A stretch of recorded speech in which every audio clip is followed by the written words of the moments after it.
সাংবাদিকতার মুখে কালিমা লেপন করে ভারতের পা চাটা গোলাম হয়েছে, আল্লাহ তাদেরকে হেদায়েত নসিব করে দিন। ভারত তোমারে বাঁচাবে না, ভারতের টাকা বাঁচাতে পারবে না।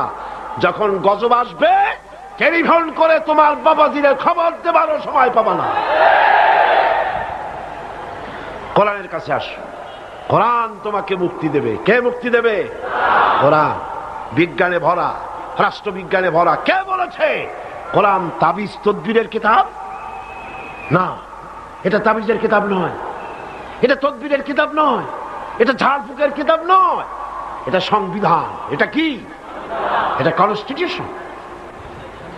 এটি গোটা বিশ্বের সমস্ত মানব মণ্ডলীর চালিকা শক্তি, গোটা রাষ্ট্র পরিচালনার, গোটা দুনিয়া চালাবার শক্তি প্রদান করে, মানুষকে জীবনী শক্তি দান করে যে জিনিস, তার নাম কোরআন। তার নাম কি?